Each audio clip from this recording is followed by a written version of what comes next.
প্রায় 15 বছর আগের কাহিনী। তখন আমি নতুন নতুন আমেরিকায় গিয়েছি।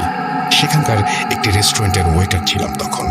প্রথমে যেই বাড়িটিতে থাকতাম, সেই বাড়ির মালিক হঠাৎ একদিন জানায় যে সে তার বাড়িটি ভেঙে ফেলবে। তখন যেই বাড়িতে আমি সহ আমার 2 জন সঙ্গী থাকতাম, তাদেরকে নিয়ে আমেরিকার বোস্টন শহরের একটি নির্জন এলাকার একটি বেশ পুরনো 2 তলা বাড়ি পরবর্তীতে বসবাসের জন্য খুঁজে বের করি। বাড়িটা কিছুটা পুরনো হলেও সুন্দর ছিল এবং তুলনামূলকভাবে ভাড়া কম হওয়ায় 3 জনই রাজি ছিলাম। বাড়িটি যার কাছ থেকে নেই তাকে আমরা পুরো 1 মাসের ভাড়া শোধ করে বাড়িতে উঠি। বাড়িটি ডুপ্লেক্স সিস্টেমের ছিল, কিন্তু আমাদেরকে শুধু নিচের তলায় থাকার অনুমতি দেন। বাড়িটি খুলে দিয়ে যাওয়ার দিন কেয়ারটেকার আমাদের বলে যান মাঝে মধ্যে কিছু আওয়াজ হতে পারে যেগুলো কখনো কান দেবেন না, এবং আওয়াজের উৎস খুঁজে তার পেছনে কখনো যাওয়ার চেষ্টা করবেন না। লোকটার কথা শুনে কিছুটা খটকা লাগলো, সন্দেহ হলো। আবার সন্দেহ বাড়ায় বাড়িটার 2য় তলায় যাওয়ায় যে সিঁড়িটা আছে সেটা দেখলাম যে কাঠ দিয়ে এমনভাবে বন্ধ করা যাতে কেউ ওপরে যেতে না পারে। বাড়িতে কি কোনো সমস্যা আছে নাকি? এই কথা কেয়ারটেকারকে জিজ্ঞেস করতে সে থতমত খেয়ে বলে, সমস্যা থাকলে কি আপনাদের কাছে ভাড়া দিতাম। তখন আমি বললাম, তাহলে ওপরে যাওয়ার সিঁড়ি বন্ধ কেন এবং কিসের আওয়াজের কথা বলছেন? কেয়ারটেকার বলল, ওপরের তলায় কিছু মূল্যবান জিনিসপত্র আছে, তাই কারো যাওয়ার অনুমতি নেই এবং আওয়াজ স্বাভাবিকভাবে আসতেই পারে, ওইগুলোতে কান দেবেন না। আমি এখন আসি, এই বলেই কেয়ারটেকার তাড়াহুড়ো করে চলে গেলেন। কিছুটা সন্দেহ থাকায় আমরা সেই সন্দেহ নিয়েই বাড়িটিতে থাকতে শুরু করলাম। প্রথম দিন ভালো কাটলো। ঘটনা শুরু হয় 2য় দিন থেকে। রাত 3টা, এক বিকট আর্তচিৎকারে ঘুম ভেঙে যায়। হঠাৎ করে ঘুম ভেঙে যাওয়ায় শরীরে একটা কম্পন সৃষ্টি হয়েছে। বোঝার চেষ্টা করলাম কিসের আওয়াজ হতে পারে এটা। বুঝতে পারলাম অতিরিক্ত যন্ত্রণায় কাতর কোনো নারীর আত্মচিৎকার এটা। শব্দের উৎস খুঁজতে যাবার জন্য বের হয়ে উঠলাম এবং রুম থেকে বের হব এমন সময় মনে পড়ল কেয়ারটেকারের কথা। সে কোন রকম আওয়াজে কান দিতে মানা করেছে। অনেক কিছু ভাবার পর ঠিক করলাম সকালে উঠে বিষয়টা নিয়ে খোঁজ করব। পরের দিন সকালে বিষয়টা নিয়ে অনেক খোঁজাখুঁজির পরেও কিছু জানতে পারলাম না। 3য় দিন রাতেও ঠিক একই রকম আওয়াজ শুনলাম, কিন্তু মেয়েলি কণ্ঠটার পর পুরুষ কণ্ঠ বাঁচাও বাঁচাও বলে চিৎকার শুনতে পেলাম। কিছুটা ভয় পেলাম, তাই কাঁথা মুড়ি দিয়ে চুপচাপ ঘুমিয়ে পড়লাম। পরের দিন সকালে আমার এক সঙ্গীকে খুঁজে পাওয়া যাচ্ছে না। অনেক খোঁজাখুঁজির পর খেয়াল করলাম ওপরের তলার যে সিঁড়িটা কাঠের ব্যারিকেড দেওয়া, সেটি পুরোপুরি ভাঙা। আমার আরেকজন সঙ্গীকে সাথে নিয়ে জলদি ওপরে উঠলাম। ওপরের ফ্লোরে উঠে দেখলাম রক্তে হ্যাচড়ানোর দাগ, যা একদম একটা রুম থেকে আরেকটা রুমে চলে গেছে। দাগ ফলো করে রুমটাতে ঢুকে যা দেখলাম তা দেখার জন্য আমরা প্রস্তুত ছিলাম না। দেখলাম আমার যেই সঙ্গীকে খুঁজে পাওয়া যাচ্ছিল না সে মেঝেতে রক্তাক্ত অবস্থায় পড়ে আছে। আমরা তাড়াতাড়ি তাকে নিচের তলায় নিয়ে এলাম এবং পুলিশ আর অ্যাম্বুলেন্স খবর দিলাম। আমার সঙ্গীর অবস্থা খুবই খারাপ, আইসিইউতে অ্যাডমিটেড হলো। পুলিশ আমাদের জিজ্ঞাসাবাদ করছে। আমি পুরো ঘটনা খুলে বলি। পুলিশ আমাকে বলেন, আপনারা যে এই বাড়িতে থাকতে এসেছেন এটি তো একটি পরিত্যক্ত বাড়ি, এই বাড়ি ঘিরে অনেক ভয়ঙ্কর ঘটনা রয়েছে। পরে আমি বললাম যে কেয়ারটেকার তো আমাদের তেমন কিছু বলেনি। পুলিশ অফিসার বললেন, কিসের কেয়ারটেকার? এই বাড়ি দেখাশোনা করার কোনো লোকই তো নেই এবং এই বাড়ির মালিক 7 বছর আগে মারা গেছেন। আর আপনারা যার কাছ থেকে ভাড়া নিয়েছেন সে হয়তো কোনো প্রতারণা করে পালিয়ে গেছে আপনাদের সাথে। এসব শুনে মাথায় যেন আকাশ ভেঙে পড়ল।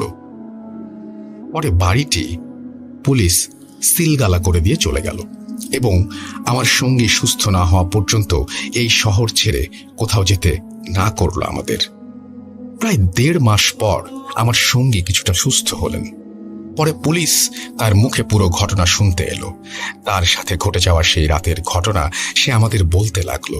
সেদিন রাতে সেও ওই আর্তনাদ শুনতে পায় এবং সেই আওয়াজের উৎস খুঁজতে রুম থেকে বের হয় এবং বুঝতে পারে আওয়াজটি ওপরের তলা থেকে আসছে। সে ওপরের তলায় যাওয়ার সিঁড়ির সামনে যেতেই কেউ একজন গোঙানো আওয়াজ করে বলে, উঠে আমাকে একটু জল দাও।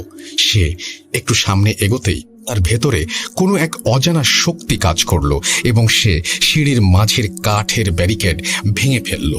আর একটু ওপরে যেতেই সে একটি রুম থেকে গোঙানির আওয়াজ পেল।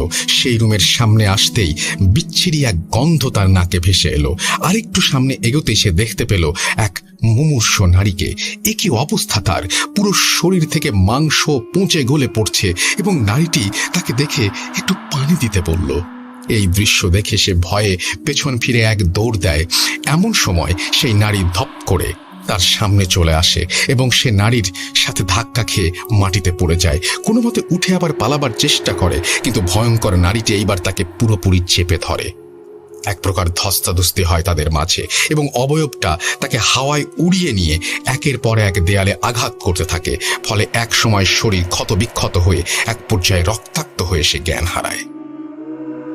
পরে খোঁজ নেওয়ার পর আমরা জানতে পারি বছরখানেক আগে এই বাড়িতে এক দম্পতি থাকতেন। সেই দম্পতির স্বামী তার স্ত্রীকে ফেলে আরেক মেয়েকে বিয়ে করে অন্য শহরে চলে যান এবং সেই স্ত্রী এই বাড়িতে একদিন গুরুতর অসুস্থ হয়ে যত্নের অভাবে না খেতে পেয়ে ধুকে ধুকে মৃত্যুর কোলে ঢলে পড়ে। এই বাড়ি থেকে তার পচা লাশ উদ্ধার করা হয়। তারপর থেকেই এই বাড়িটিতে অস্বাভাবিক ঘটনা ঘটে এবং কেউ থাকার চেষ্টা করলে খুব খারাপ অবস্থায় বের হতে হয়। শুনেছি এই পর্যন্ত 2 জনের মৃত্যুও হয়েছে এই বাড়িতে। তো এই ছিল ঘটনা। ভালো লাগলে পড়ে শোনাবেন।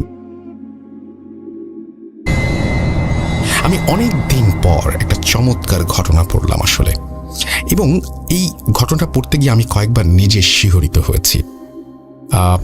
আমি জানি না যে ওই বাড়িটি এখন কেমন আছে, সেই বাড়িতে যারা থাকে তারাই বা কেমন আছে। নিশ্চয়ই তাদেরকে বিরক্ত করতে আর কেউ সেই বাড়িতে যায় না। আপনি একটা বাড়ি ভাড়া নিলেন, ধরুন না সেটা ঢাকা শহর বা ঢাকার বাইরে কোনো একটা জায়গায়। সেই বাড়ির আগের কোনো ইতিহাস আপনি জানেন না। হঠাৎ করে একদিন এই পরিস্থিতির সম্মুখীন হলেন। হয়তো দেখলেন এখানে যেমন দোতলায় যাবার সিঁড়ি, ওখানে হয়তো ছাদের সিঁড়িটা বন্ধ করে দেয়া। ছাদে যাওয়ার নিয়ম নেই এটা বলেই হয়তো ক্ষান্ত হলেন। একদিন এরকম একটা পরিস্থিতির কারণে আপনি সেই ছাদে উঠে গেলেন এবং এইরকম একটা ভয়ঙ্কর পরিস্থিতির শিকার হতে হলো আপনাকে। ঘটনার আসল চমক কিন্তু অন্য জায়গায়। যে কেয়ারটেকার, যে ভদ্রলোক আপনাকে সাবধান করেছিল যে ছাদে যাবেন না বা ওই সিঁড়ি ভেঙে কোথাও যাবেন না, যখন আপনি জানতে পারবেন তারই কোনো অস্তিত্ব নেই, তখন কি হবে? আপনি একটা বাসায় আছেন, নিচে এক দারোয়ানকে দেখেন, তিনি প্রতিদিন আপনার গেট খুলে দেন। রাত করে বাসায় ফেরেন, তিনি দরজা খুলে দেন। একদিন হঠাৎ করে আপনাদের হয়তো অ্যাপার্টমেন্টের সোসাইটির কোনো একটা মিটিংয়ে আপনি জানতে পারলেন এইরকম কোনো দারোয়ানের কোনো অস্তিত্বই এই বাড়িতে নেই। শুধু আপনারই তার সাথে দেখা হয়েছে। কেমন লাগবে একটু বলুন তো? I am not a storyteller, but আমার মনে হয় যে অ্যাজ আ লিসনার এরকম কোনো ঘটনা যেরকমভাবে আমাকে আতঙ্কিত করে, যারা এটা ফেস করে তাদের আরো লক্ষ কোটি গুণ বেশি আতঙ্কের মধ্যে নিয়ে এসে ফেলে। যদি কোনো ঘটনা থাকে এরকম, জানিয়ে দিন। আমাদের ইমেল অ্যাড্রেস হচ্ছে russell.booth.com@gmail.com। অপেক্ষায় থাকলাম আপনার ঘটনায়। চলুন চলে যাই আমাদের পরের স্টোরিতে।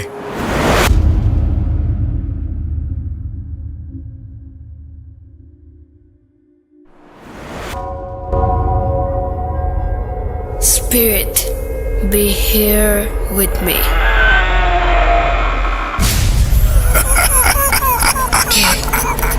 কে তুমি? Booth.com. The fear returns with Russell.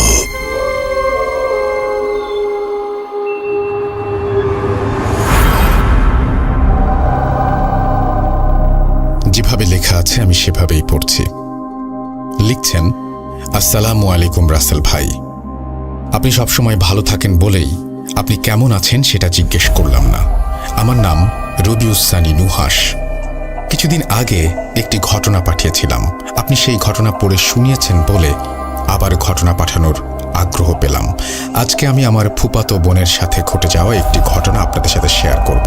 ভালো লাগলে পড়ে শোনাবেন। ঘটনা শুরু করার আগে আমার আপুর নামটা বলে নেই, আমার আপুর নাম ইসরাত জাহান সাফিয়া। এটা আমার আপুর সাথে ঘটা একটি ঘটনা। আপু যেভাবে বলেছিল আমি ঠিক সেভাবে বলার চেষ্টা করছি।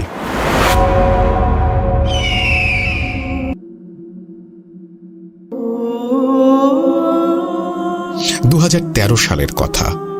আমি তখন ইন্টারমিডিয়েট পরীক্ষার্থী। 2012 সালের নভেম্বর মাসে আমরা বাসা চেঞ্জ করি। ওই বাসাটা 4 তলা, আমরা দোতলায় উঠি। আমাদের বাসার নিচের তলায় থাকতেন যারা, তাদের খুব অল্প দিনেই খুব ভালো সম্পর্ক হয়ে ওঠে। সম্পর্কটা আরো ভালো হওয়ার কারণ হচ্ছে সেই বাসায় আমার সমবয়সী একটি মেয়ে ছিল। ওর নাম নিশি, সেও ইন্টারমিডিয়েট পরীক্ষার্থী। তাই আমাদের ভাবটা জমে উঠেছিল। আমরা বিকেলে প্রায়ই ছাদে উঠে গল্প করতাম। দেখতে দেখতে আমাদের এক্সাম চলে এলো। তখন আর আগের মতো নিয়মিত ছাদে যাওয়া হতো না। পরীক্ষা শেষ হলো, আমি আর নিশি আবার আগের মতো আড্ডা দেওয়ার জন্য ছাদে চলে যেতাম। একদিন গল্প করতে করতে ভূত নিয়ে আমাদের গল্পের মূল বিষয়বস্তু হয়ে ওঠে। ও আমাকে বলল, তুমি জিন বিশ্বাস করো? আমি বললাম, হ্যাঁ করি। কখন তাদের দেখেছ? আমি মাথা নাড়িয়ে না বললাম। এবার আমি হেসে উড়িয়ে দিয়ে বললাম, নিশি তুমি এমনভাবে জিজ্ঞেস করছো যেন তুমি নিজেই দেখেছ। নিশি বলল, আমি তোমাকে কিছু বলতে চাই। আমি বললাম, আচ্ছা বলো। তখন মাগরিবের আজান দিয়ে দেয়। নিশি বলে, তুমি আমাদের বাসায় 1 ঘন্টা পরে এসো, তোমাকে আমি কিছু বলবো। আমি বললাম, আচ্ছা ঠিক আছে, কাল আসি। নিশি বলল, না আজই। আমার কেমন যেন লাগলো ব্যাপারটা। অনিচ্ছা থাকা সত্ত্বেও বললাম, আচ্ছা আসবো। ওর বাসায় এই প্রথমবার গেলাম। ও সোজা ওর রুমে আমাকে নিয়ে গেল। ছোট্ট একটা রুম, খুব গুছানো। ও আমাকে বসতে বলল। 5-10 মিনিট কথা বলার পর খেয়াল করলাম যতবারই ও আমাকে কিছু বলতে চাচ্ছে দেখি আন্টি উঁকি দিচ্ছে। আমার যতদূর মনে হলো যে আন্টি নিশিকে কারো সাথে মন খুলে কথা বলতে দেন না, কিংবা আন্টির লুকিয়ে কথা শোনার ইচ্ছে হচ্ছিল। যাই হোক, আমি পাত্তা দিলাম না। কথা বলতে বলতে হঠাৎ আমার খুব পানির পিপাসা পেল। ও পানি আনতে অন্য রুমে গেল। এইবার চোখ পড়ল ওর টেবিলের ওপর। দেখলাম একটা পানি ভর্তি বড় বোতল রাখা আছে। আমি বোতলটার মুখ খুলে পানি খেতে যাব, তখনই ওর মা রুমে এসে বলল, ওটা নিশির পানি পড়া বোতল, ওটা ধরো না।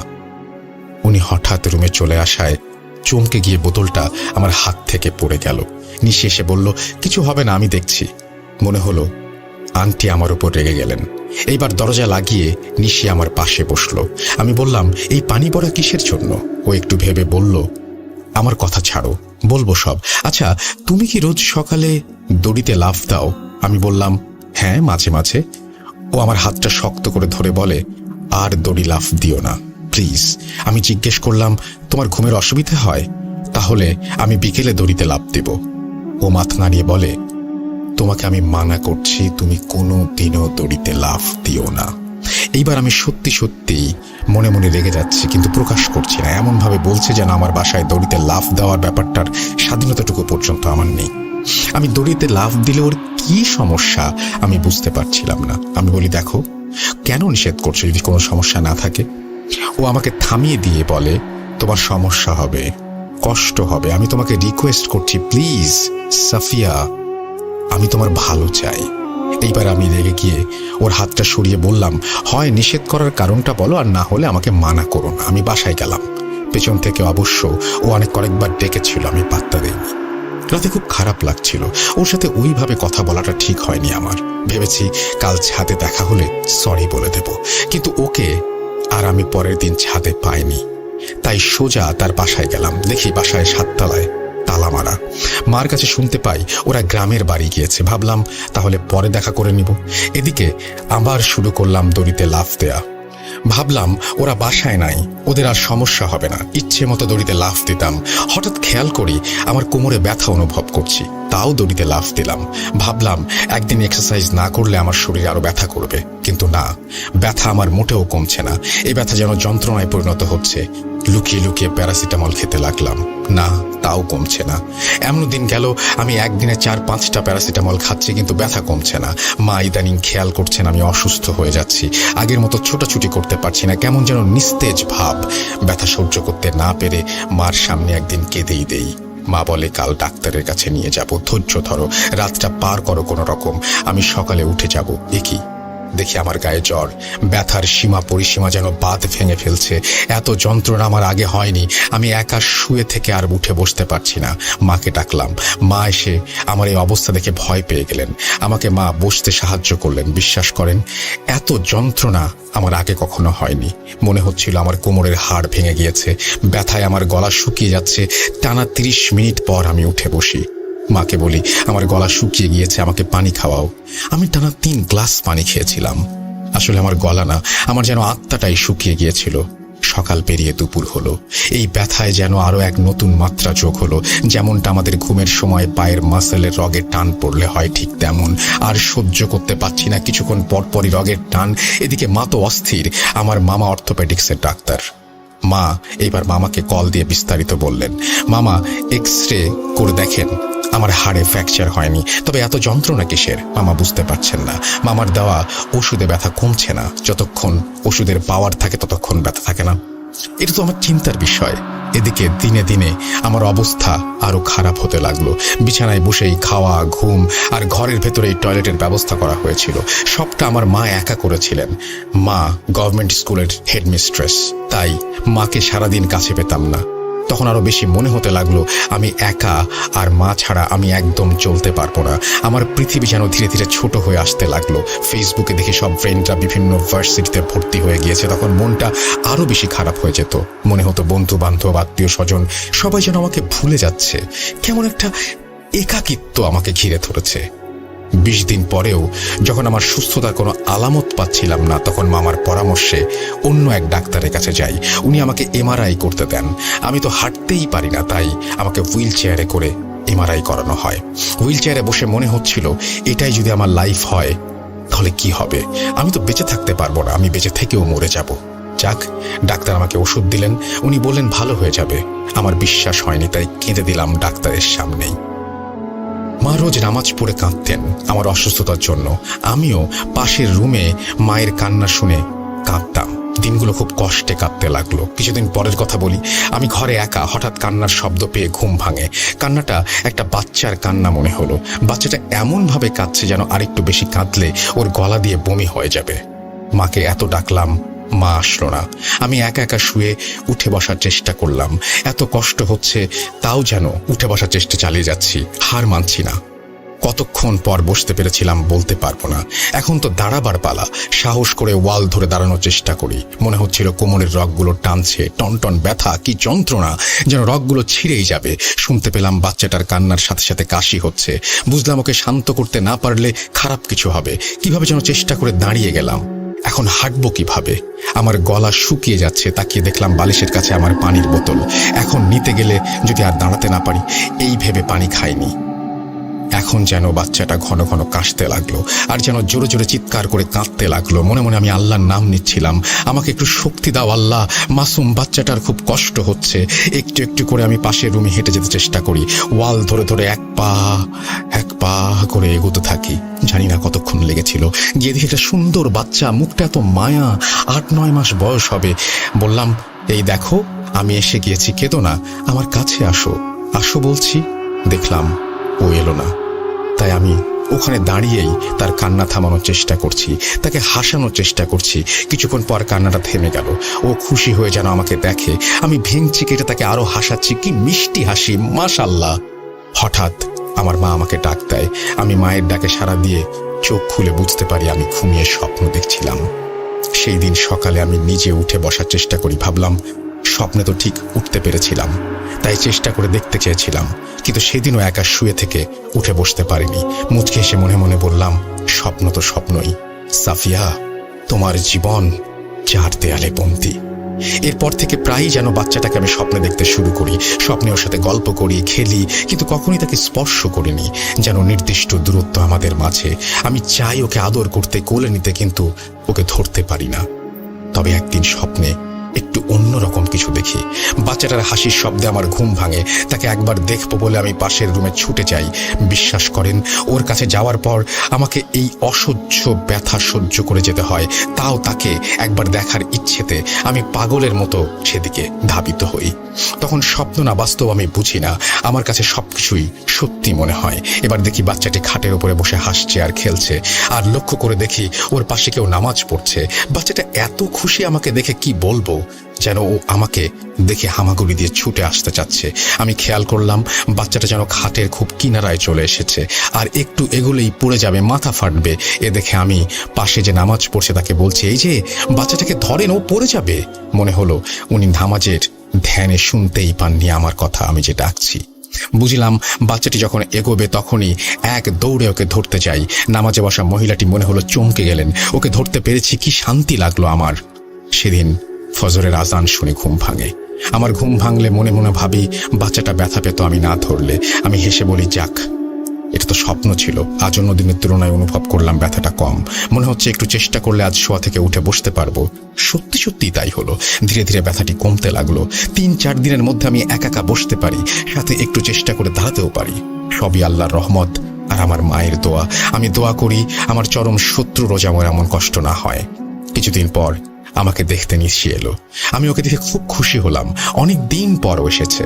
আমি বললাম, আমি যে অসুস্থ তুমি শোনোনি? আসোনি কেন? ওই দিন একটু রেগে গিয়েছিলাম বলে তুমি রাগ করে আমাকে দেখতে আসোনি? জানো আমি তোমার কথা কত মনে করেছি, কত একা লাগতো আমার। ও আমাকে বলেছিলাম না দড়ি লাফ দিও না, দেখছো কেমন অসুস্থ হলে। আমি বললাম, আল্লাহর রহমতে আমি এখন একা বসতে পারি, নিজে নিজে দাঁড়াতেও পারি। ও হেসে বলল, তুমি হাঁটতেও পারবে, দৌড়াতেও পারবে। তুমি দৌড়িয়ে যেভাবে বাচ্চাটিকে বাঁচিয়েছো, তার কান্না থামিয়েছো। আমি হেসে বলি, আর বলো না, কি মিষ্টি করে হাসে ওই বাচ্চাটা। নিশি চলে যাচ্ছে। মনে হলো খুব তাড়া। আমি বললাম, বসো, কিছু খেয়ে নাও। মাকে ডাকি।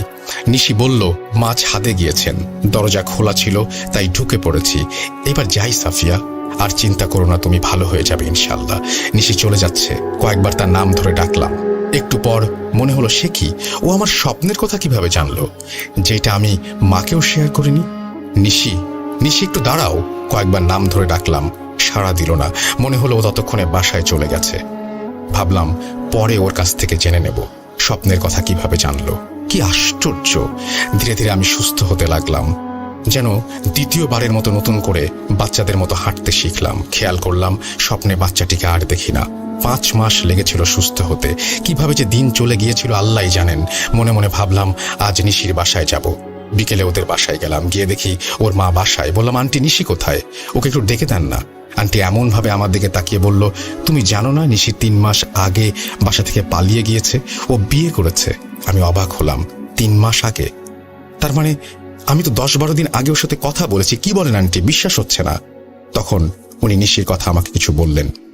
আমার প্রশ্ন হলো, সেই দিন তাহলে আমি কার সাথে কথা বলেছিলাম? সেই দিন কে আমার পাশে ছিল? সব যেন এলোমেলো লাগলো। মনে মনে ভাবলাম, ওর সাথে যদি আবার কোনোদিন দেখা হয় তাহলে ওকে জিজ্ঞেস করব, ও কেন আমাকে দড়িতে লাফ দিতে মানা করেছিল। আমি যে অসুস্থ হব সেটা কিভাবে জানতো? আমার স্বপ্নের কথা কিভাবে জানলো? কিভাবে আমার বাসায় এসেছিল? অনেক অনেক প্রশ্ন জমে আছে। এই ছিল আমার ঘটনা।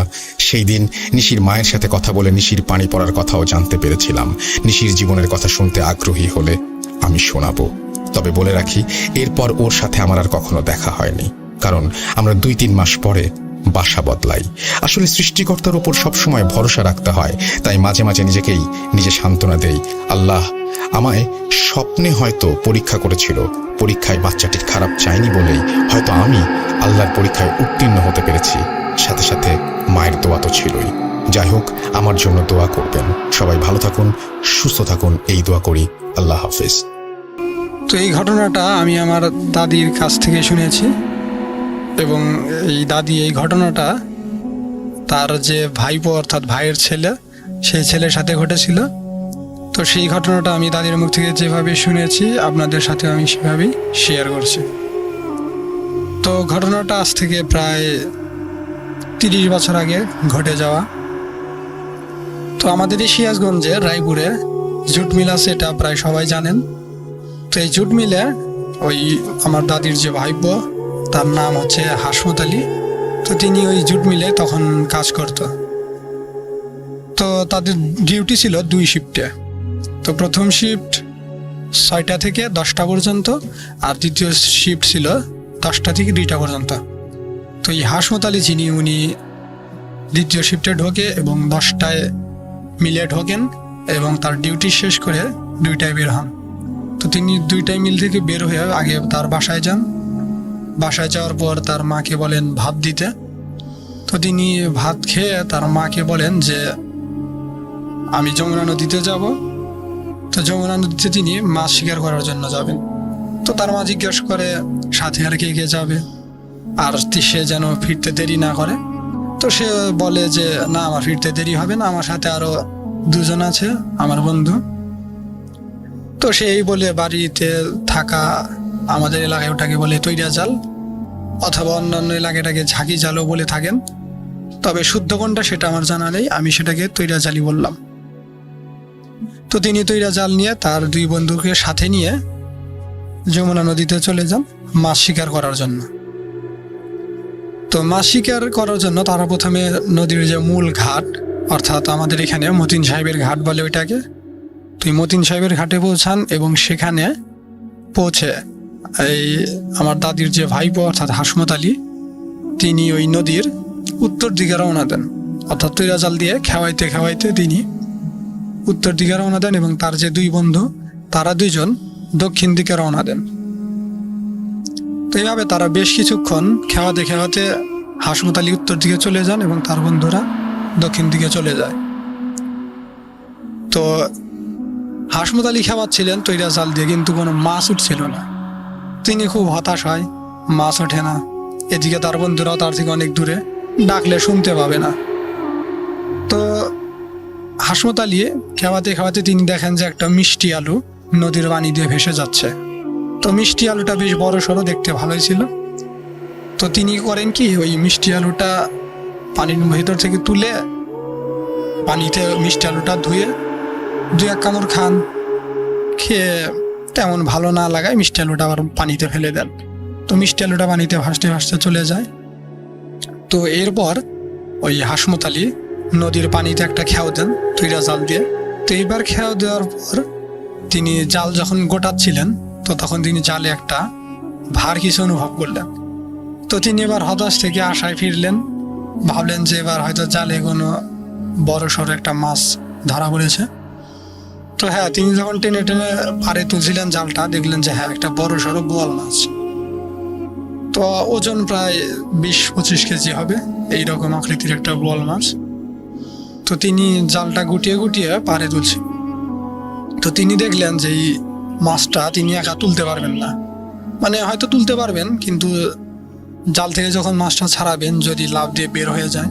তো তাই তিনি তার যে 2 বন্ধু ছিল দক্ষিণ দিকে গেছে, তাদের 2 জনকে ডাকার চেষ্টা করেন, কিন্তু তারা তার থেকে অনেক দূরে থাকা, তারা তার ডাক শুনতে পায় না। তো তিনি একাই জালটা উপরে তুলে জাল থেকে মাছটা ছাড়ানোর চেষ্টা করেন। তো জালের সাথে মাছটা পেঁচানো ছিল, তো তিনি একদিক থেকে জালের প্যাঁচটা ছাড়াতে ছাড়াতে মাছের দিকে যাচ্ছিলেন। তো যখনই তিনি ওই মাছের কাছে পৌঁছান, তখনই মাছটা জাল থেকে ছাড়িয়ে, নিজেকে ছাড়িয়ে ওই মাছ, বোয়াল মাছটা ওই হাসমত আলীর বুকে জোরে একটা আঘাত করে এবং আঘাত করে ওই মাছটা পানির ভিতরে চলে যায়। তো মাছটা যে বুকে আঘাত করে তিনি অনেক ব্যথা পান। কতক্ষণ নদীর পাড়ে মাটির উপর শুয়ে থাকেন, শুয়ে থেকে কিছুটা দম নিয়ে তিনি আবার ওঠেন। এত বড় একটা মাছ তাহলে ধরা পড়েছিল, তারপরে আবার ছুটে যায়। তো তিনি আফসোস করেন। তো আফসোস করার পর তিনি আবার জাল নিয়ে আবার পানিতে খেওয়াতে থাকেন, কিন্তু না, আর কোনোভাবেই ওই মাছটাকে ধরতে পারেন না। তো তিনি জাল হাতে নিয়ে নদীর পাড় দিয়ে হাঁটছিলেন আর মাছটাকে খুঁজতে থাকেন। তো দেখেন মাছটা পানির ওই পাড়েই আছে। তো তিনি মাছটাকে লক্ষ্য করে আবার জাল ফেলেন মাছের উপরে, কিন্তু না, মাছ কোনোভাবেই ধরা পড়ছিল না। তো এইভাবে কয়েকবার চেষ্টা করেন, এদিকে প্রায় সন্ধ্যা হয়ে আসে। তো তাই তিনি জাল নিয়ে তার বন্ধুদেরকে কাছে গিয়ে বাড়িতে চলে আসে। তো বাড়িতে চলে আসার পর তার অনেক জ্বর ওঠে, অস্বাভাবিকভাবেই অতিরিক্ত শরীর অনেক গরম হয়ে যায়, জ্বর ওঠে। এবং জ্বর ওঠার এক পর্যায়ে তিনি নিজেই নিজের জিহ্বা, ঠোঁট, দাঁত দিয়ে কামড়াতে থাকেন। তো এই অস্বাভাবিক লক্ষণ দেখে বাড়ির সবাই তো চিন্তিত হয়ে পড়ে, কি হলো। তো সবাই ভাবে যে ডাক্তারের কাছে নিয়ে যায়। তো তাকে রিক্সায় করে আমাদের সিরাজগঞ্জ সদর হাসপাতাল আছে বর্তমানে, যেটা বঙ্গমাতা শেখ ফজিলাতুন্নেসা মুজিব হসপিটাল, সেখানে নিয়ে যাওয়া হয়। তো ডাক্তার দেখে কোনো রোগ বা অসুখ ধরতে পারেন না, কোনো ওষুধও দেন না। তো তারা তাকে হাসপাতাল থেকে বাড়িতে নিয়ে আসে। তো বাড়িতে নিয়ে আসার পর বাড়ির মুরব্বী একজন বলে যে একটা কবিরাজ নিয়ে আসো। তো তখন মুরব্বীদের কথা মতো একজন কবিরাজকে নিয়ে যাওয়া হয় বাড়িতে। তো কবিরাজ ওইখানে গিয়ে, তো কবিরাজ তাকে দেখেই বলেন যে একে তো মেসো দাও আমাদের এলাকা যেটাকে বলে, বা আপনারা হয়তো অনেকে দেও বলে থাকেন, মেসো দেও আক্রমণ করেছে, থেকে আর বাঁচানো সম্ভব না। তো সবাই বিশ্বাস করে না, কেন বাঁচানো সম্ভব না। তো তখন ওই কবিরাজ হলুদ, মানে কাঁচা যে হলুদ, তো ওই হলুদ 2টা পোড়া দিয়ে 2 কানের মাঝখানে দেয়, কানের ভেতরে দেয়। তো দিলে তখন ওই মেসো দেও কথা বলতে থাকে ওই হাসমতালির জবান দিয়ে। তো সে বলে একে তো আমি খেয়ে ফেলেছি, এ আমাকে খেয়ে ফেলেছে, আমি ওর পেটের ভেতরে চলে গেছি, তো একে আর ফেরানো সম্ভব না। তো বলে কিভাবে পেটের মধ্যে চলে গেল? তখন সে বলে ও যখন মাছ শিকার করতে যায়, আমি ওই নদীর ধার দিয়ে মিষ্টি আলুর রূপ নিয়ে ভেসে যাচ্ছিলাম। তো ওই মিষ্টি আলুটা নিয়ে 2 কামড় খায়, যার ফলে আমি ওর পেটের ভেতরে চলে যাই। তো এখন আর আমার সম্ভব না, আমি আর ওকে ছাড়তে পারবো না, আমি ওকে খেয়ে ফেলেছি। তো এই বলে কবিরাজ চলে যায়। তো চলে যাওয়ার কিছুক্ষণ পরেই তিনি একটা চিৎকার দিয়ে ওই দিনই মারা যান। তো 2007 সালের দিকের ঘটনা, যখন আমার ভাবি, আগে একটু ফ্যামিলির বিষয়টা বলি। ফ্যামিলিতে আমি, বাবা, মা, বড় ভাইয়ের ওয়াইফ, এই 5 জন ছিলাম বেসিক্যালি। সো বড় ভাইয়ের ওয়াইফ ওই আপনার 2007-এ ওই সময় একটা বড় ধরনের মারাত্মক ব্যাধি বা রোগে আক্রান্ত হন, এবং ওনাকে যখন হসপিটালাইজড করা হয়, ওইখান থেকে ডক্টররা জানান যে তিনি আর হয়তো বেশি দিন পৃথিবীতে থাকবেন না বা বাঁচবেন না। সো এই সময়ের মধ্যে যতটুকু সম্ভব তার সেবা যত্ন করার ট্রাই করেন, সে যা যা খেতে চায় বা যা তার ইচ্ছা সেগুলোকে পূরণ করার চেষ্টা করেন, তার সাথে বিহেভিয়ার ঠিকঠাক রেখে ভালোভাবে সবকিছু মেনটেন করার ট্রাই করেন, কারণ তিনি 4-5 মাসের বেশি আর হয়তো পৃথিবীতে থাকবেন না বা বাঁচবেন না। সো এই কথা শোনার পর খুব স্বাভাবিকভাবে ফ্যামিলির মধ্যে একটা বড় ধরনের সমস্যা সৃষ্টি হয়ে গেল।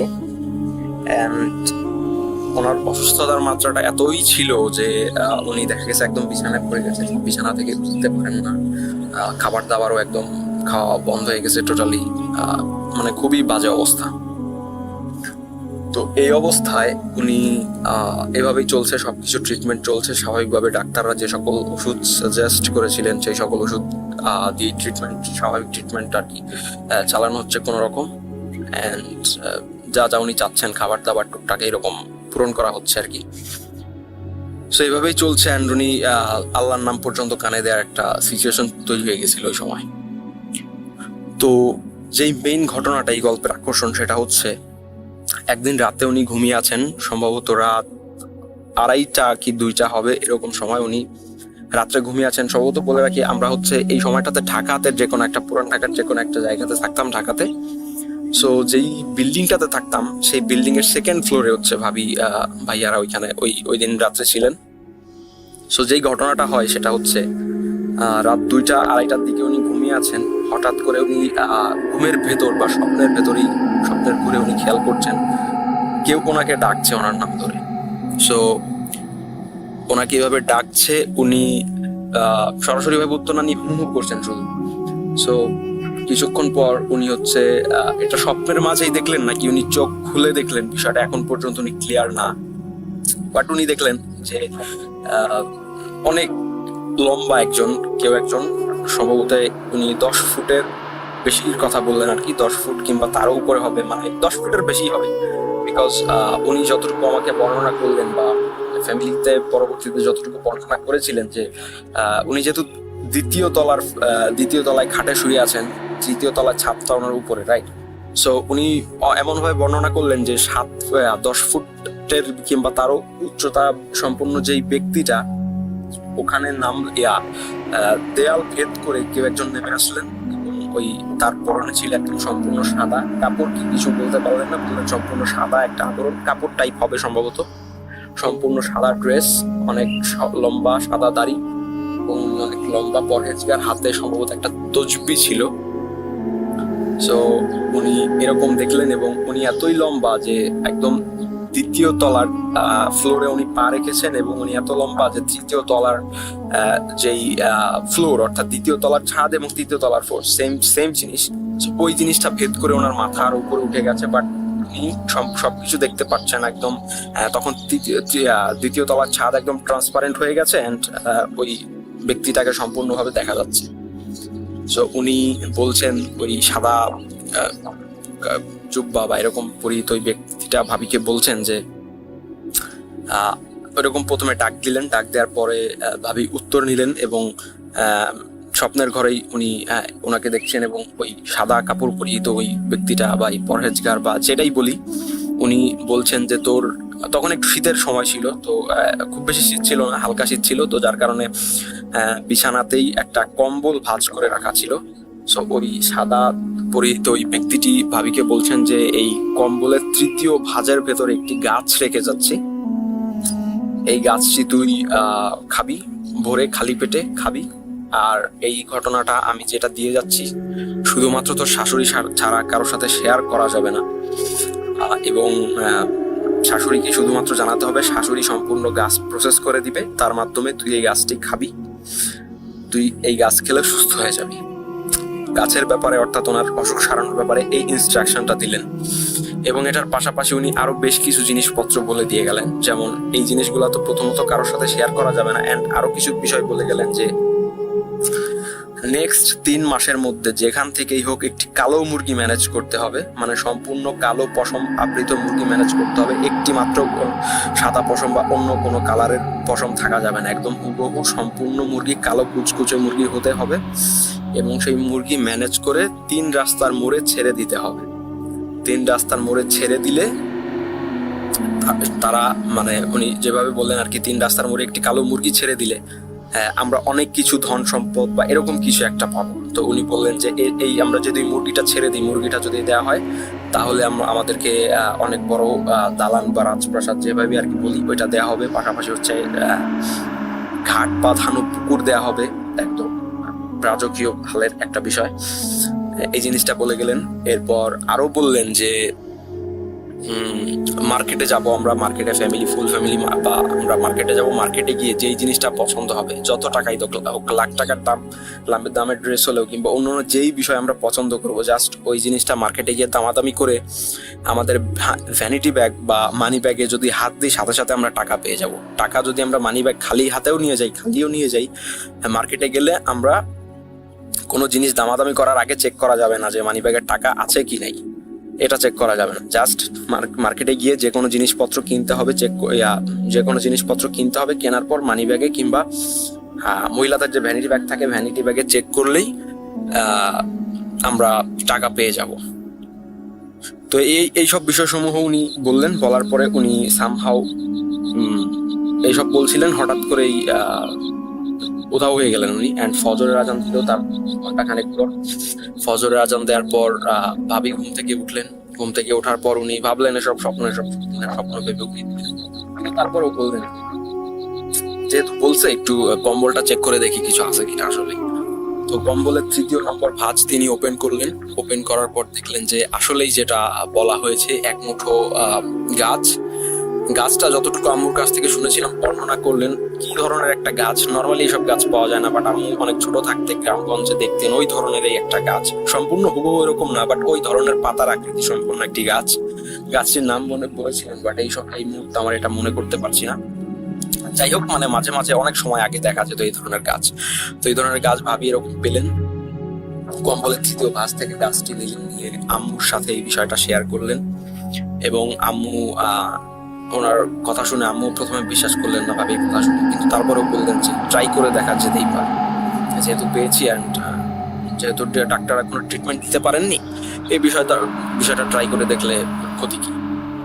তো উনি ওই ভাবির কথা মতো, মানে পরহেজগার বা ওই সাদা কাপড় পরিহিত ব্যক্তি ভাবিকে যেভাবে বলেছেন, ভাবি আম্মুকে আবার সেভাবে বলেছেন। তো আম্মু ওই ক্রাইটেরিয়াগুলো মেনটেন করে গাছটাকে প্রসেস করলেন।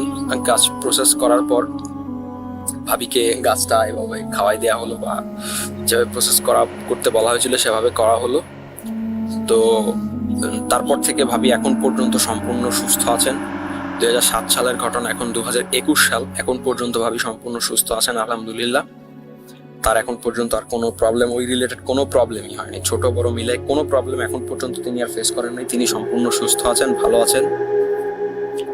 তবে এই ক্ষেত্রে আরো যেই বাকি বিষয়গুলো বলেছিলেন, যেমন বলা হয়েছিল যে মুরগি নিয়ে 3 রাস্তার মোড়ে যদি দেয়া হয় তাহলে সেক্ষেত্রে ঘাট বাঁধানো কুকুর বা এরকম দেয়া হবে, ঘাট বাঁধানো কুকুর আলা বাড়ির রাজপ্রাসাদ এরকম দেয়া হবে। সো যেহেতু প্রথমে গাছ খাওয়ানোর পরেও তখন ইনিশিয়াল রেজাল্ট আসে নাই, কারণ ডাক্তারের কথা মতে ভাবি বাঁচবে 4 থেকে 5 মাস, যদিও আল্লাহ ভালো জানতেন কত মাস বাঁচবেন, বাট ডাক্তারের কথা যেটা আর কি 4-5 মাস বাঁচবেন। তো 4-5 মাস তো ডাক্তারের কথা অনুসারেই বাঁচার কথা, তো ওষুধের ফলাফল তখনও আসছে কিনা সেটা যেহেতু আমরা জানতে পারছিলাম না, সো আমরা মুরগির বিষয়টাকে আর কেয়ার করা হয়নি আমাদের ফ্যামিলি থেকে, কারণ 3 মাসের ভেতরে মুরগি দেওয়ার ডেট ছিল যে আগামী 3 মাস অর্থাৎ 90 দিনের ভেতরে মুরগি 3 রাস্তার মোড়ে দিতে হবে, বাট আমরা ওটা প্রথমে দেই নাই, আমরা দিয়েছিলাম এটা মেবি 6-7 মাস পরে, যার কারণে এরকম পরবর্তী যে অন্যান্য রেজাল্টগুলো সেগুলো আমরা হয়তো বা পাই নাই। এবং অন্যান্য যে বিষয়গুলো আছে, যেমন মার্কেটে যাওয়া, মার্কেটে গিয়ে কোনো কিছু কেনা, কোনো কিছু কিনে মানি ব্যাগে হাত দেয়া, দিয়ে টাকা পাওয়া, এই বিষয়গুলো আমরা পরখ করে দেখতে চাই নাই, কারণ দেখা গেছে যে মার্কেটে গেলাম, কোনো একটা জিনিস কিনলাম, টাকা পর্যাপ্ত নাই, তখন হয়তো মার্কেটে একটা প্রবলেম তৈরি হতে পারে দোকানদারদের সাথে। টাকার দোকানদার অন্যরকম, নো অফেন্স টু এনিওয়ান, কোনো দোকানদারকে আমি ছোটভাবে দেখছি না, বাট আমি জাস্ট রিয়েল লাইফ এক্সপিরিয়েন্সটা বললাম আর কি। এনিওয়ে, সো মার্কেটের এই বিষয়গুলো কিংবা মুরগির বিষয়গুলো পরবর্তীতে অনেক নির্দিষ্ট সময় যতটুকু বলা হয়েছিল এরও অনেক পরে ওই জিনিসগুলো করাতে হয়তো বা রিয়েল লাইফ রেজাল্ট আমরা ওই বিষয়গুলো থেকে পাই নাই, বাট একদম রুগীকে সুস্থ করার যে বিষয়টা, গাছটা দিয়ে গাছ সেবন করার পরে যে রেজাল্টটা, সেই রেজাল্টটা আমরা পেয়েছিলাম। সো এই ছিল আমার সম্পূর্ণ ঘটনা। ঘটনাটা আজ থেকে প্রায় 8-9 বছর আগের কথা। আমাদের বন্দরের চৌধুরী বাড়ি একটা এলাকা আছে, সেখানে কাজীবাড়ি পাশেই, কাজীবাড়ি একটা স্কুল, মসজিদ এবং একটা পুকুর আছে। তো আমার ছোট ফুপির বাসা সেখানে হওয়ায় আমরা মাঝে মধ্যেই গেলে, আমার এক ফুফাতো ভাই আছে, আমরা একসাথে ওইখানে বসতাম, গল্প করতাম, এটা আমাদের অভ্যাস ছিল। তো একদিন রাত খুব বেশি নয়, প্রায় 9টা কি 9:30টার দিকে আমরা ওইখানে একটা মসজিদ আছে, মসজিদের ঠিক দক্ষিণ যে পাশটা, সেখানে একটা ফুলের বাগান, সেই এলাকাটাতে ফুলের চাষ হয় প্রচুর। তো ফুলের বাগান আছে, ফুলের বাগানের ঠিক পরেই বিশাল এক বিল পার হয়ে অনেক দূরে, মোটামুটি অন্য একটা এলাকা। তো সেখানে বিলে নামার জন্য যে রাস্তা, ওই ফুলের বাগান পেরিয়ে, সেই জায়গাটা আসলে মানে অত একটা মানে ভালো পরিবেশ না, মানে অনেকটা এরকম যে একপাশে একটা চালতা গাছ বলা হয় আমাদের এখানে, চালতা গাছ, আর একটা পাশে হচ্ছে রাস্তার আরেক পাশে হচ্ছে পরিত্যক্ত একটা বাথরুম, সাথে একটা পরিত্যক্ত পুকুর। তো সাধারণত ওই জায়গাটার মধ্যে মানুষের যাতায়াতটা খুবই কম থাকে। তো আমরা ওই দিকটায় বসেছিলাম, আমি এবং আমার ফুফাতো ভাই। তো এই সময় দেখলাম একটা লোক আসলো, লোকটা অত লম্বা না, খাটো করে মধ্যবয়সী একটা লোক। তো সে মানে বলতে গেলে এক ধরনের ভীত সন্ত্রস্ত অবস্থা এবং মানে একটা উদ্ভট পরিস্থিতির মধ্যে সে আমাদের কাছে সাহায্য চাইলো, যে মানে কোনো একটা কিছু তাকে আক্রমণ করেছে এরকম একটা বিষয়। তখন আমরা যখন মোবাইলের লাইট অন করলাম, অন করে দেখলাম যে লোকটার শরীরের মধ্যে প্রায় বলতে গেলে কাঁধের দিক থেকে হাতের কবজি পর্যন্ত এবং বুকের দিকের এই অংশগুলোতে প্রায় বলতে গেলে মানে খুবই এক ধরনের হিংস্র কোনো প্রাণী যদি খামচে দেয় ওই ধরনের অবস্থা। লোকটার শরীর দিয়ে অনেকটা বলতে গেলে রক্ত পড়ছিল। তখন আমরা তাকে জিজ্ঞেস করলাম যে কি ব্যাপার ভাই, কি হয়েছে, আপনি কোথা থেকে আসলেন, আর এই অবস্থা কেন আপনার? তখন ওই লোকটা আমাদেরকে তার ঘটনাটা বিস্তারিত বললো এবং সাথে সাথে আমরা ওই জায়গাটায় গেলাম, আরো 2-1 লোক নিয়ে, লাইট টাইট নিয়ে আমরা ওই জায়গাটায় গেলাম। তো তার কথা এবং ওইখানকার পরিবেশ পরিস্থিতিটা আমরা দেখলাম যে আসলেই সামঞ্জস্যপূর্ণ বা একই রকম। তো যেই ঘটনাটা তার সাথে হয়েছিল সেটা হচ্ছে বিকাল দিকে তার 2টা বন্ধু আসে, ওই অপর বিলের অপর পাশে যে গ্রাম, ওই দিক থেকে 2টা বন্ধু তার কাছে আসে তার এলাকায়, এবং সে বিকালে বন্ধুদের সাথে আড্ডা দিতে দিতে বলতে গেলে এক ধরনের বন্ধুদের সাথে হাঁটতে হাঁটতে বন্ধুদের গ্রামের ওইদিকে চলে যায়। তো সন্ধ্যা হয়ে যায়, সন্ধ্যা হয়ে প্রায় রাত্র এসে পড়ে এবং ওই সময় সে বন্ধুদের থেকে বিদায় নিয়ে সে বলে যে তো আমি তো আমার গ্রামে যাব। তো বন্ধুরা বলে যে যেতে পারবি? তো সে বলে যে হ্যাঁ সমস্যা নেই, কারণ তার মাঝে মধ্যে ওই দিকটায় চলাচল করার এরকম অভ্যাস ছিল। তো সে যখন মোটামুটি বিল পার হয়ে এই ফুল বাগানের কাছাকাছি আসে, এখানে ডালিয়া ফুলের একটা বাগান ছিল। তো সে ডালিয়া ফুলের বাগানের অপর পাশ দিয়ে, মানে একটা পাশ দিয়ে আসতেছিল, অপর পাশের জায়গাটার মধ্যেই ছিল হচ্ছে ওই পরিত্যক্ত পুকুর বা চালতা গাছ বা পরিত্যক্ত বাথরুম, এই ধরনের যে জায়গাটা। তো সে যখন এইদিকে আসে, সে লক্ষ্য করে চাঁদের আলোতে যে ওইখানে পুকুরের পাড়ে একটা লোক বসা, মানুষের মতোই অবয়ব একটা লোক বসা, পিছন দিক দিয়ে লোকটা বসা। তো তখন সে মনে করে যে হয়তো তার পরিচিত পরিজন কেউ হয়তো একা একা বা তার কোনো বন্ধু এখানে বসে আছে। তখন সে চিন্তা করে বন্ধুর সাথে একটা সিগারেট খাওয়া যায়। সে ডাক দেয়, দূর থেকে ডাক দেয় যে কে এখানে বসে আছেন। তো কোনো কথা টথা আসে না। তো সে কয়েকবার যখন ডাক দেয়, খুব জোরে জোরে সে ডাকাডাকি করে, এই কে, কথা শুনতে পাচ্ছেন না, পরিচয় দেন। তখন ওইখানে বসে থাকা ওই অবয়বটা অনেকটা তার দিকে, মানে বডিটা স্বাভাবিক রেখে মাথাটা ঘুরে তার দিকে তাকায়। যখন তার দিকে তাকায়, সে চাঁদের আলোতে যেটা দেখতে পায় যে খুবই বিকট এবং খুবই ভয়ঙ্কর একটা মানে অবয়ব, একটা ফেস, যেটা সে তার জীবনে কখনো সে দেখেনি এবং যেটা যেরকমটা সে কখনো কল্পনাও করেনি। এইরকম একটা বিভৎস এবং ভয়ঙ্কর একটা ফেস, একটা লোক সেখানে বসা, এবং সেটা তার দিকে খুবই রাগান্বিত একটা দৃষ্টিতে তার দিকে তাকায়। এবং এক ধরনের বলতে গেলে ওইখান থেকে বসে সে যেটা বলে যে ওই অবয়বটা ওইখানে বসেই মানে তার হাতটাকে প্রসারিত করে দেয়, এবং সে তার থেকে প্রায় বলতে গেলে প্রায় 20 ফিট দূরে ছিল। ওই অবয়বটা ওইখানে বসে 20 ফিট দূর থেকে তাকে ধরে, হাত বাড়িয়ে তাকে ধরে টেনে হিচড়ে তার কাছাকাছি নিয়ে যায়। এবং তাকে যখন ডালিয়া ফুলের বাগানের মধ্য দিয়ে টেনে নিচ্ছিল, আমরা যখন ওইখানে যাই দেখি যে ওই ফুলের এই একটা মানুষকে যদি ফুল বাগান দিয়ে টেনে হিচড়ে নেওয়া হয়, ওইখানগুলার গাছগুলা যেরকম মানে নুয়ে পড়ার কথা, ঠিক ওই জিনিসটাই দেখতে পাই। তাকে যে এখান দিয়ে যে টেনে হিচড়ে নেওয়া হয়েছে সেই জিনিসটা ওইখানে আমরা যে প্র্যাকটিক্যালি সাথে সাথেই দেখি। তখন তাকে টেনে হিচড়ে যখন ওই অবয়বটা তার কাছাকাছি নেওয়ার পরে তাকে টানা হেঁচড়া শুরু করে ওই পরিত্যক্ত পুকুরে নামানোর জন্য। তো সেও এক ধরনের খুব সাহসী মানুষই ছিল, শক্তিও ছিল যথেষ্ট। সে ওইটার সাথে খুব ধস্তাধস্তি করে এবং সে বুঝতে পারে যে আমি আসলে কোনো খারাপ একটা জিনিসের খপ্পরে পড়ে গেছি, এখন আমাকে বাঁচার জন্য চেষ্টা করতেই হবে, হাল ছেড়ে দিলে চলবে না। সে যথেষ্ট চেষ্টা করে, ওইটার সাথে ধস্তাধস্তি করে, কিন্তু সে ওইটার সাথে কোনোভাবেই পেরে উঠছিল না। ধস্তাধস্তির এক পর্যায়ে তার শরীরে এক ধরনের বলতে গেলে মানে তার শরীর নিস্তব্ধ হয়ে আসে, শরীর থেকে শক্তি কমে যায়। তখন একেবারে শেষ মুহূর্তে যে ছিল পুকুর পাড়ের যে জমির যে আইল থাকে, এই আইলের মধ্যে সে ধরে আটকে থাকে আর পা ধরে ওইটা তাকে পানিতে নামানোর জন্য, হয়তো এখানে মেরে ফেলার জন্য এইভাবে নামানোর চেষ্টা করে। তখন তার ভিতরে একটা মানে খেয়াল আসে যে আসলে আমি তো এটার সাথে শক্তিতে কোনোভাবে পারতেছি না। তখন তার ভিতরে এই খেয়ালটা আসে যে আসলে আমি তার সাথে শক্তিতে পারবো না। তখন তার মনে আসে যে দোয়া দুরুদ গুলা আছে আমাদের, সে সূরা ইখলাস, সূরা ফাতিহা এগুলা পড়তে থাকে। মনের মধ্যে যেই দোয়াগুলো আসতেছিল সেগুলাই সে জোরে জোরে পড়তে থাকে। এবং সে বলে যে যখন সে দোয়া পড়তে থাকে, একটা পর্যায়ে ওই জিনিসটা তাকে ছেড়ে দেয় এবং সে দেখে ওইটা তাকে ছেড়ে দিয়ে তার থেকে একটু দূরে অবস্থান করে। তখন সে জোরে দোয়া পড়তে থাকে এবং দেখে যে সেই জিনিসটা আস্তে আস্তে তার থেকে মানে বলতে গেলে মানে অনেকটা লাফ দিয়ে মানে এক একটা লাফ অনেকটা এরকম যে কয়েকশো ফিট, এক লাফে সে কয়েকশো ফিট জায়গা অতিক্রম করে। এইভাবে তার থেকে ওইটা দূরে চলে যায় এবং সে ওইখান থেকে পরে ওইখান থেকে ফিরে আসে এবং আসার পথে আমাদের সাথে সাক্ষাৎ হয় এবং আমরা ওইখানে যাই। যাওয়ার পর যেটা দেখি যে ওইখানে যে জমির ফুলের যে জমিটা আছে ওইটার চারদিকের যে বাঁশ দিয়ে আপনার বাউন্ডারিগুলো ওই জায়গায় ভাঙা এবং ডালিয়া ফুলগুলা একটা জায়গায় তাকে যে টেনে হিঁচড়ে আনা হয়েছে সেইটাও ওইখানে ওইভাবে নুয়ে পড়েছে এবং মাটির মধ্যে অনেক খামচির যে দাগগুলা তার শরীর এবং মাটির মধ্যে অনেক খামচির যে দাগগুলা একদম স্পষ্ট ওইভাবে ছিল ওই অবস্থায়। আমরা প্রায় 3-4 জন ওখানে যাই এবং জিনিসগুলো দেখি।